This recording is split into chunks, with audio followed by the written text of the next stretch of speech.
ಕ್ರಿಸ್ತನನ್ನು ಪ್ರತಿಫಲಿಸುವಂತೆ ನಿಮ್ಮ ಆತ್ಮಗಳನ್ನು ವಾಕ್ಯದಲ್ಲಿ ಬಲಪಡಿಸುವ ಅನುದಿನದ ಧ್ಯಾನ.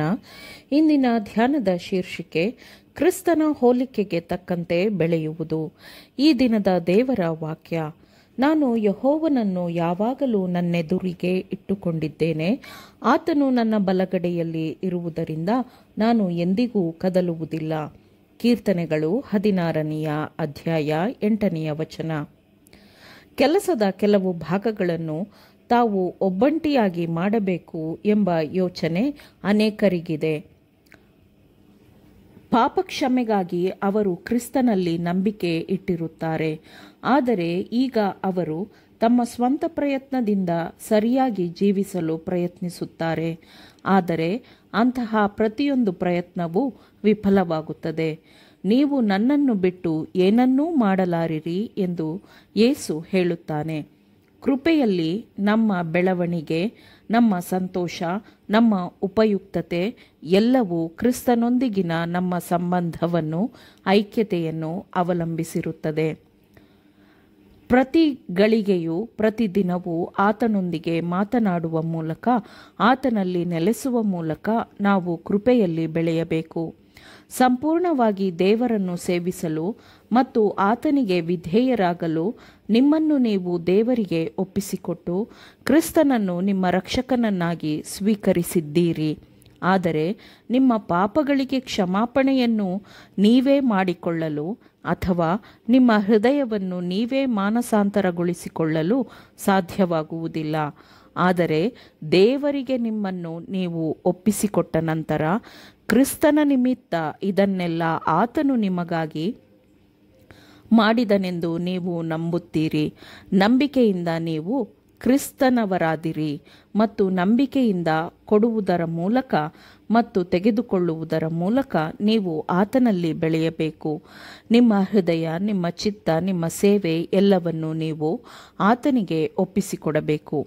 ಆತನ ಎಲ್ಲ ಆಜ್ಞೆಗಳನ್ನೆಲ್ಲ ಪಾಲಿಸಲು ನೀವು ನಿಮ್ಮನ್ನು ಆತನಿಗೆ ಒಪ್ಪಿಸಿಕೊಡಬೇಕು. ಅದು ಮಾತ್ರವಲ್ಲ, ಎಲ್ಲ ಆಶೀರ್ವಾದಗಳ ಸಂಪೂರ್ಣನೂ ಆಗಿರುವ ಕ್ರಿಸ್ತನು ನಿಮ್ಮ ಹೃದಯದಲ್ಲಿ ನೆಲೆಸಿ ನಿಮ್ಮ ಬಲನೂ ನಿಮ್ಮ ನೀತಿಯೂ ನಿಮ್ಮ ನಿತ್ಯ ಸಹಾಯಕನೂ ಆಗಿ ನಿಮಗೆ ವಿಧೇಯರಾಗುವ ಬಲವನ್ನು ಕೊಡಲೆಂದು ಎಲ್ಲವೂ ಆಗಿರುವ ಕ್ರಿಸ್ತನನ್ನು ನೀವು ಸ್ವೀಕರಿಸಬೇಕು. ಬೆಳಗಿನ ಸಮಯಗಳಲ್ಲಿ ನಿಮ್ಮನ್ನು ನೀವು ದೇವರಿಗೆ ಒಪ್ಪಿಸಿ ಇದನ್ನು ನೀವು ನಿಮ್ಮ ಮೊದಲ ಕೆಲಸವನ್ನಾಗಿ ಮಾಡಿಕೊಳ್ಳಿರಿ. ದೇವರೇ, ನನ್ನನ್ನು ಸಂಪೂರ್ಣವಾಗಿ ನಿನ್ನವನೆಂದು ಸ್ವೀಕರಿಸು. ನನ್ನ ಎಲ್ಲ ಯೋಜನೆಗಳನ್ನು ನಿನ್ನ ಪಾದದಡಿಯಲ್ಲಿ ಇಡುತ್ತೇನೆ. ನಿನ್ನ ಸೇವೆಯಲ್ಲಿ ಇಂದು ನನ್ನನ್ನು ಬಳಸಿಕೋ. ನನ್ನೊಂದಿಗಿರು ಮತ್ತು ನನ್ನ ಎಲ್ಲ ಕೆಲಸಗಳು ನಿನ್ನ ಮೂಲಕವೇ ನೆರವೇರಲಿ ಎಂಬುದು ನಿಮ್ಮ ಪ್ರಾರ್ಥನೆಯಾಗಿರಲಿ. ಇದು ದೈನಂದಿನ ವಿಷಯವಾಗಿದೆ.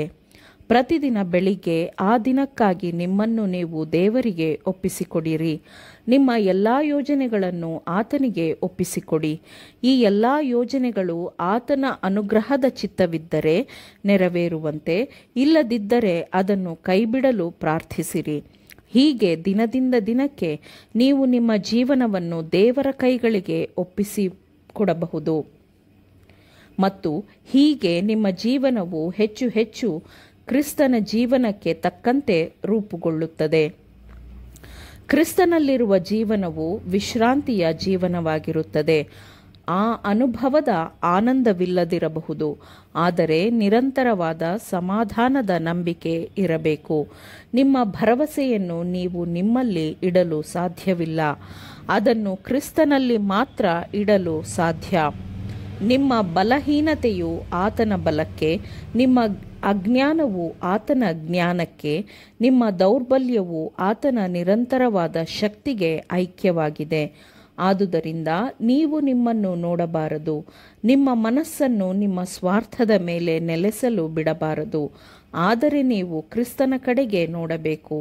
ನಿಮ್ಮ ಮನಸ್ಸು ಆತನ ಪ್ರೀತಿ, ಆತನ ಗುಣಸ್ವಭಾವದ ಸುಂದರತೆ, ಸಂಪೂರ್ಣತೆ, ಕ್ರಿಸ್ತನ ಸರಿಸಾಟಿ ಇಲ್ಲದ ಪ್ರೀತಿ, ಕ್ರಿಸ್ತನ ಸ್ವಾರ್ಥತ್ಯಾಗ, ಕ್ರಿಸ್ತನ ದೀನತೆ, ಕ್ರಿಸ್ತನ ಪವಿತ್ರತೆ, ಪರಿಶುದ್ಧತೆ ಇವುಗಳ ಮೇಲೆ ನೆಲೆಸಿರಬೇಕು.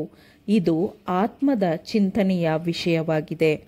ಆತನನ್ನು ಪ್ರೀತಿಸುವ ಮೂಲಕ, ಆತನನ್ನು ಅನುಸರಿಸುವ ಮೂಲಕ, ಸಂಪೂರ್ಣವಾಗಿ ಆತನನ್ನೇ ಅವಲಂಬಿಸುವ ಮೂಲಕ ನೀವು ಆತನ ಹೋಲಿಕೆಗೆ ರೂಪುಗೊಳ್ಳುತ್ತೀರಿ.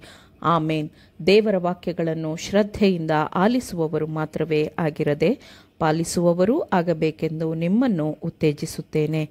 ಪರಿಶುದ್ಧಾತ್ಮನ ಸಹಾಯದಿಂದ ಆಲಿಸಿದ ನಿಮ್ಮೆಲ್ಲರಿಗೂ ಧನ್ಯವಾದಗಳು. ಮತ್ತೆ ದೈನಂದಿನ ಧ್ಯಾನಕ್ಕಾಗಿ ನಾಳೆ ಸಂಧಿಸೋಣ. ಆಮೇನ್.